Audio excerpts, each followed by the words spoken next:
Pero ito na. Ito na. Simulan na natin ang game number 2. Tignan mo yung pwesto ni Brusco. Parang nagpapanggap din siyang pader doon. Pero nakita naman siya ni Nova. Pero definitely for AP Bren, mataas pa rin yung kanilang early game damage.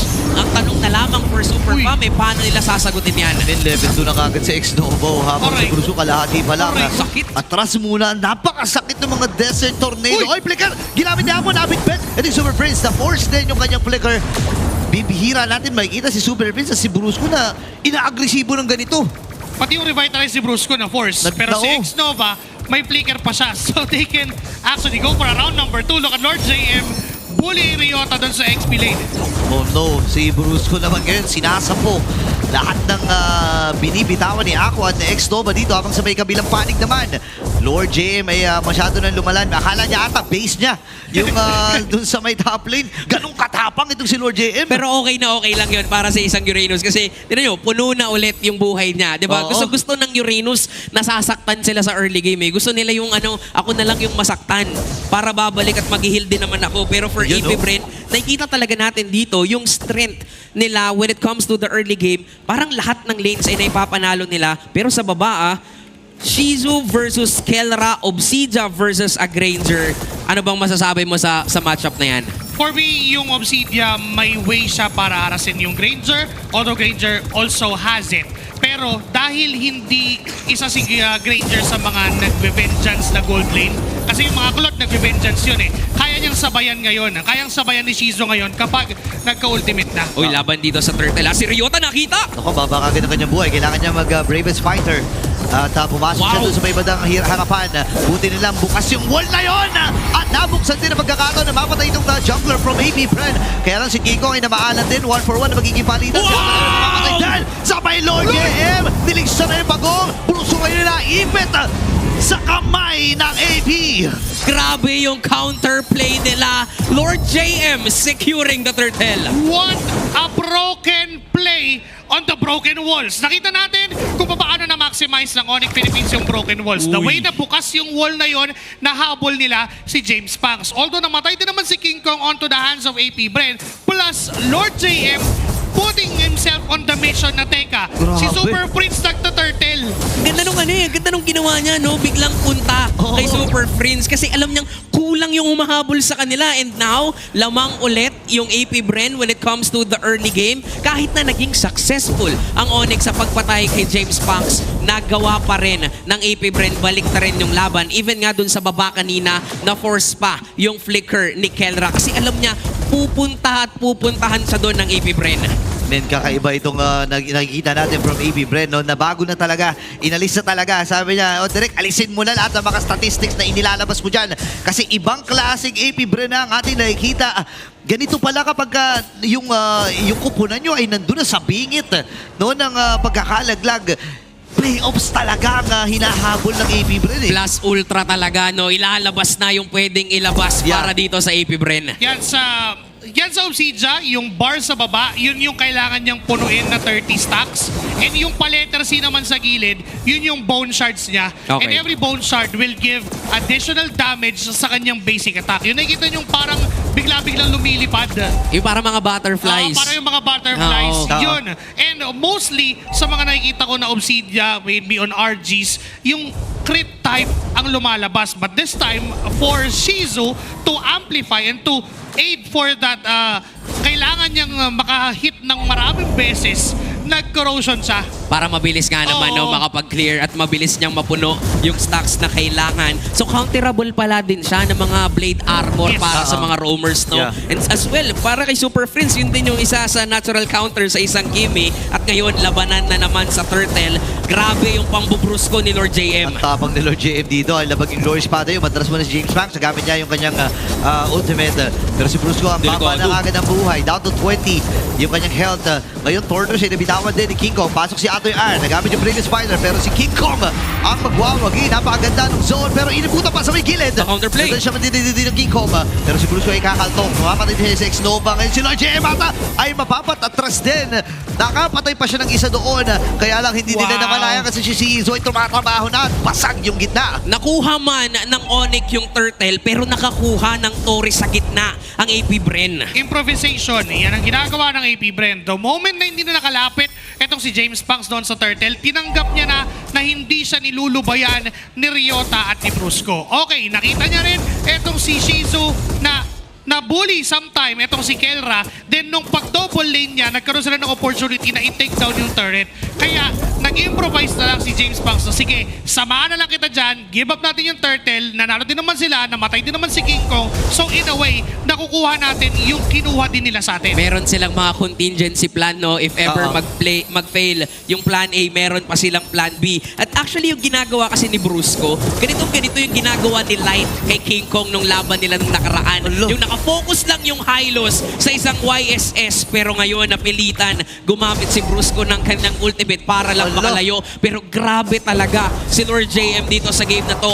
Ayaw niyang bigyan ng payapang farming si Sigma Jungler. Nagiging nagiging si Kelra siya. Hinahabol niya si Suyu, pero si Lancelot yung hinahabol niya ngayon. Sobrang kulit ni Lord JM dito, men. Nararamdaman ko yung gigil at inis mula dito kay King Kong, pero kailangan. Kasi isipin mo ba naman, pre, kapag nagpa-farm ka, merong nakabantay sa'yo. Alam mo yung pagka kumakain ka tapos may nakatingin sa'yo habang kumakain ka, parang ganun. Gets ko kasi parang nailalabas mo yung sama ng loob kapag naglalaro tayo ng rank game. Nararanasan mo rin kasi yan bilang jungler natin. Pero ayun dun sa may bandang ibabay, nag-react na rin yung ilan sa mga miyembro ng Onyx PH. Lord JM ay sumasama na. Iniwan na nila sa may bandang itaas itong si James Punks. Ngayon, huling pagong ng laban na ito. May tag-isa naman ng AP Bren at Onyx. Pero pwesto na muna dito ang Hive. Mukhang 5v5 na magiging laban dito. And si Brusco. Brusco agad yung binibigyan nila pero gumamit na ng Glorious Pathway. Okay, pati yung traction pulse ay nabitawan na rin. Ngayon si Aqua yung matras. Lord JM may buhay pa rin talaga. Grabe yung sustain power. Unat. At din si X-Nova ay nakita nila. Nagamit na rin King agad. Kong! Yung ultimate Di ba James na- Punks. Iperte si King Kong, mga kaibigan. Ngayon si X-Nova ay kailangan matras. Bruce, pumasok na rin pero pamatay siya kamay dito si Shizu. Kailangan matras si Shizu. Nabuhay pa rin naman. Pero si Kera at ang gold standard ang kanilang inahabol. Pagong ay malaya. Si Atoy Ara magiging target. Wala siyang Brave Spider dito. Walang matapang sa pamilya ng AB Bren. At sila ay nakakuha ng 4. Turtle plus 4 kills. Nakikita natin ngayon yung strength ng isang Obsidia. Yung first kill ng Lancelot papasok. Tinimingan ni Shizu sa kanyang ultimate. Nung tinamaan siya ng ultimate ng Obsidia, wala na siyang na. takas at all. Sinalo niya lahat. Lantern Flare, Raging Sandstorm, even yung Ionic Fates mula kay Lord JM. And that paved the way for AP Bren to secure that objective. And if that would happen another time, si King Kong na naman yung mahihirapan, hindi makakagalaw ang Onyx Philippines. Yun pa naman yung strength ng isang Lancelot. Yung makapag-outplay ka because of your dashes. Pero kung maka-counter ka nga at hindi ka makakadash, tila ba parang maglalakad ka na lang at wala ka nang talagang lakas para makalaban. Pero nandito lalaban ang Onyx. Okay, Handobo siya nagamit niya pero sapat ba yung kanina damage? Iniwan na ni Aqua. Kailangan niya ring whiska po. 4 na miyembro kagad ng Onyx ang magkakasama sa gilid at sa kanan. Naman ito si King Kong. Ngayon, babalanse muna sila ng wave dito. X-Nova, Aqua, and Lord JM nasa may bandang itaas. Pero iniiwan lang muna Eviction, nila at Mountain Shocker. nakikipagkitaan. Mountain Shocker ay nagamit na rin. Magkakitaan natin yung mga jungler din sa may bandang ibaba. Pero mauna si Lord JM. Napakahunat lamang talaga. Sa At baba. sama-sama na rin ng pamilya dito. AP Bren at ang kanilang pamilya. Alam mo naman mga bubuyog, magkakasama din talaga pag umaatake yan. Ganun ang pinapakita nila dito against Onyx Philippines. Aray. Lord JM atos, alam mo pre, kahit mapaaray ng mapaaray yan, babalik at babalik, makulit yan eh. Babalik at babalik lang din yung buhay niya. Ano lang iindahin lang ng onte yung sakit pero okay G lang yun para sa kanya. G ulit, ina mo parang wala lang nangyari at mabilisang pagbabalik mula sa AP Bren patungo dun sa taas pero tila ba alam na ng Onyx paano nila kakounterin dito si Shizu. Hanapin lang ulit, surpresahin, pick-offin lang ulit kapag mag-isa yung isang Obsidia. Di rin kasi tumama yung ulti niya kay Ryota. If that connected to the Lapu-Lapu, malamang hindi naka-ulti Yeah. si Ryota at that time. Kaso, tumama yon kay Brusco sa Hylos. So, okay lang naman kahit di makadash. Wala naman dash talaga yung Hylos. Lakat lang naman talaga gagawin yan. And if mauulit yung nangyari na si King Kong yung tamaan nun, it would be a disaster for this Lord Take sa Onyx Philippines. Sakit na rin ni Aqua. Nararamdaman na rin talaga ni Brusco yung kahapdian ng isang Zushin. oh my Even gosh. Super Prince. Ang hapdi. Panigurado naka-blade armor na kasi itong si Lord JM. Oh my Kaya goodness. mismong si Prince, nasasaktan siya sa sarili niya. Yan si Brusco, nagamit yung Revitalize. Si Atoy Arata may ipit. Kailangan niya mag-dash out. Ako napakatapang. Tatama din traction pulse. Pero nabitawan na rin yung Crimson Beacon. Ngayon, atras mo na si Lord JM. Uy. Glory Spotlight yung nabitawan. Ang baba ng buhay ni Brusco. Pwede mag-turn. Dito ang AP Bren. Una Atras ni mo na si Lord JM. JM. Ang bababa na ng mga buhay dito ng Super Fam. Si X-Nova nagamit na rin yung kanyang conceal at ibibigay na ng Super Family ang Lord na ito. Isang malinis na Lord take para sa AP Bren. And speaking of Lord, si Lord JM talagang binibigay niya lang yung sarili niya sa Super Fam. Parang pinoprovoke lang niya eh. Yung Onyx Philippines, every Oo. time na nandyan siya, nakikita niya si Kelra. Sige, walang mangyayaring galaw. Kasi sasaluhin niya lahat. And looking at the items, it is a DHS second item for Shizu. So lahat ng makunat sa harap niya, pwede niyang tunawin. Kaya pala nararamdaman na rin talaga ni Brusco yung kahapdian. 'Di ba? This is going to be the debut para sa isang Obsidia. And masasabi natin na napapagana talaga ng AP Bren to. 6K gold lead. Meron pa silang Lord na makakasama dun sa itaas. At para ba sa Onyx, Sir Joshi, ano pa bang kailangan nilang gawin dito para masagot at mabaliktad tong laban na to? Kailangan hindi yung dashing hero ang sasalo ng ultimate ng Obsidia.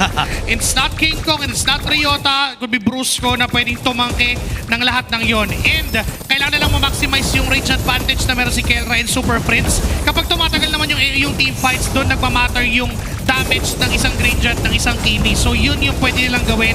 They have to build appropriate items against that Obsidia. And hindi lang yun, against Aqua as well. Kasi you mentioned earlier, masakit na rin yung pa-spotlight na ginagawa ni Aqua. At mabilis lang din para sa Onyx depensahan yung Lord kasi that is actually the first Lord pa lang ng game na to. Pero for AP Bren, alam din kasi nila na lamang sila dito sa laban kaya tuloy lang sa pagdidil ng pressure. Masasabi natin na talagang nakakapag-farm ng matiwasay si James Punks dito. Yung debut niya for that Yisung Shin talagang napapagana niya at literal kung sinong humaharap sa Super Fam tinutunaw ng kahit sinong miyembro ng AP Bren. Ang hirap ng sitwasyon dito ng Onyx Philippines pero hindi pa rin naman imposible no, para sa Super Fam. Ay, kailangan lang nila pumanat ng maganda at nice sa target. It could be Aqua, it could be Shizu. Pero kasi kailangan din nilang pag-ingatan. Alam mo, kahit mamatay si Shizu, okay lang. Basta mabitawan niya yung kanyang Heart of Bones doon sa tamang tao, doon kay King Kong or dito kay Super Prince. Okay na eh. Oo nga challenge din talaga for Onyx. Paano nila pipigilan yung ultimate na yon ng isang Obsidia? Kaya bang saluhin ng mga hindi nagdadash na heroes para lang masalba si King Kong, masalba si Ryota, Prince and Kelra? Kasi when it comes to the damage, at dami rin naman talagang panggagalingan dito mula sa Onyx.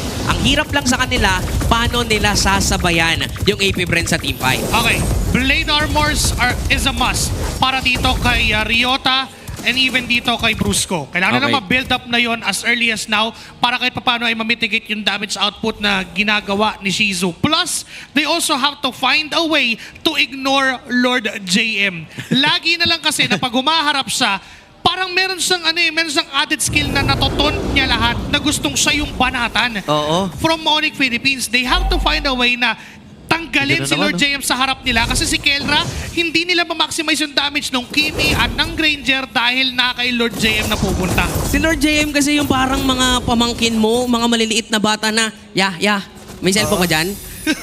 Palaro naman, pa-email naman ako dyan. Di ba? Pero ayun talagang lumalapit siya at kinukulit niya dito ang Onyx. And yung Onyx, wala silang magawa sa panggugulong ginagawa dito ni Lord JM. Mabilisang masesecure ng AP Bren yung Lord. Depensa na naman na para sa Onyx. They have actually the clear wave, lalong-lalo na this is Kimi, this is a Granger.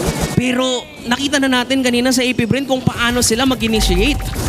Yeah, and nakita natin at nararamdaman na ng Onyx PH dito yung kahirapan.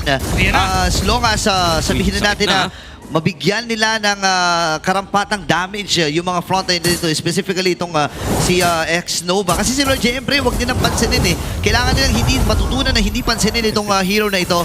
Pero kasi ang problema, masakit na rin. Dabang ka na rin. Kaya na si Brusco ay kailangan umatras. Nagamit yung Revitals. Lahat na pinitawan niya! Pero nag-stuck lang siya ng Sky Pierce dito ni Aqua. Ngayon yung Lord. Sa may bandang tayo sa sumuro na. Kailangan matras si Atoy R. Folks from Super Prince.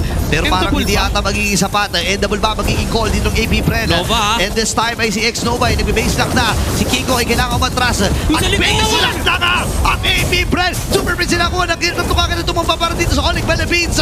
Ngayon Torres sa gitna. Makikita ang initiation sa Ames Pass. At ang buong kumuna ng AP Bren ay sumisigaw. Ang pinalakas. Sila ang makakakuha ng seryeng ito. And the Hive